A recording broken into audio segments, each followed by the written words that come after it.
لما حد يقولك خلينا صحاب احسن قوله ما احنا اصلا صحاب. امال احنا كنا ايه؟ ده انا تقريبا ما كنتش قريب لحد كده في حياتي وصحاب كده للدرجه دي في حياتي، فهنبقى صحاب ازاي بقى اكتر من كده؟ انت لسه مستوعب ان احنا صحاب؟ لا بجد يعني كل ده لسه ما اعتبرتنيش ان احنا قريبين وان احنا صحاب؟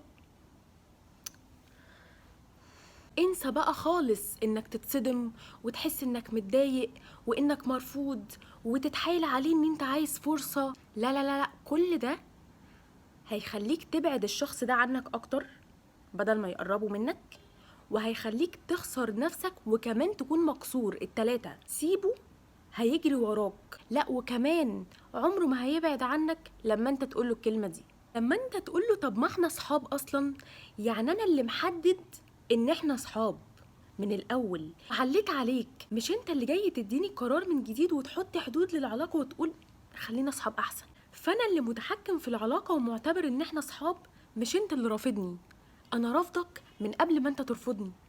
وما تقلقش خالص ان الشخص ده يزنقك ويقولك ازاي يعني صحاب من الاول اذا كان اصلا الكلام كله اللي كان بينا اللي احنا كنا بنقوله وارتباط. انا انت ده ايوه، ما يعني احنا صحاب فاكيد انا بحب صحابي، يعني ايه المشكله؟ هو عيب ان انا اكون بحب صحابي يعني؟ وبعدين كلام ارتباط ايه؟ ده هزار. يعني اكيد لو احنا شايفين حاجه او احنا كنا مثلا الموضوع جد بالنسبه لنا، اكيد كنا ساعتها يعني هنقول ونتكلم بشكل تاني يعني. فلازم تبقى فاهم ان طالما مفيش ارتباط رسمي يبقى انتوا صحاب فعلا. على فكره انت مش بتضحك عليه، هو مش مرتبط بيك على فكره فعلا، يعني احنا مش كذابين. فما يقدرش يقولك اي حاجه طالما انتوا مش مرتبطين فعليا. ولما يجي يقولك انت قلت وانت عدت، انا امتى؟ ده انت بتصدق اي حاجه تتقالك يعني ولا ايه؟ مش فاهم.